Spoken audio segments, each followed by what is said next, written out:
નમસ્કાર દર્શક મિત્રો, આપણે આ ચેનલમાં આપનું હાર્દિક સ્વાગત છે।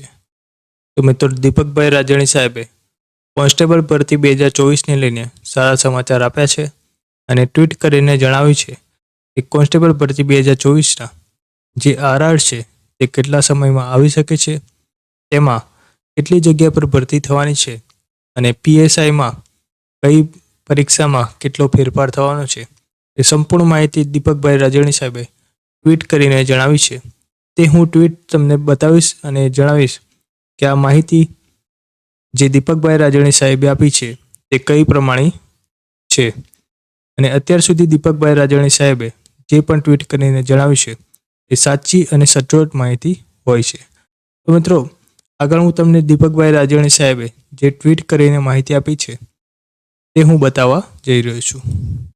દીપકભાઈ રાજણી સાહેબે જે ટ્વીટ કર્યું છે તેમાં બતાવ્યું છે કે એલઆરડીના આરઆર અને ઈઆર ફાઇનલ થઈ ગયા છે।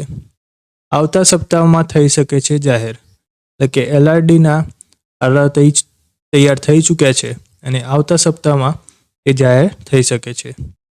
પીએસઆઈના નિયમો પણ ફાઇનલ સ્ટેજ પર જ છે, એટલે કે પીએસઆઈના નિયમો પણ બનવામાં તૈયાર છે। પીએસઆઈમાં 2 લેખિતને બદલે 1 લેખિત પરીક્ષા લેવાશે, એટલે કે પીએસઆઈમાં જે 2 લેખિત પરીક્ષા આવતી હતી તેની જગ્યાએ 1 લેખિત પરીક્ષા હોઈ શકે છે।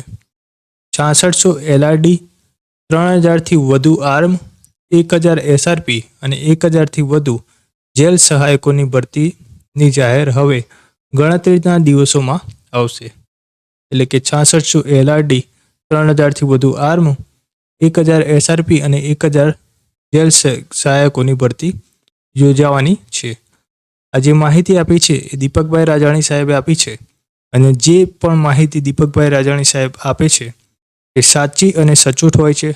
તો મિત્રો, તમને આ માહિતી ગમી હોય તો વિડીયોને લાઇક કરી દેજો અને કોમેન્ટમાં જરૂરથી જણાવજો કે તમને આ માહિતી કેવી લાગી।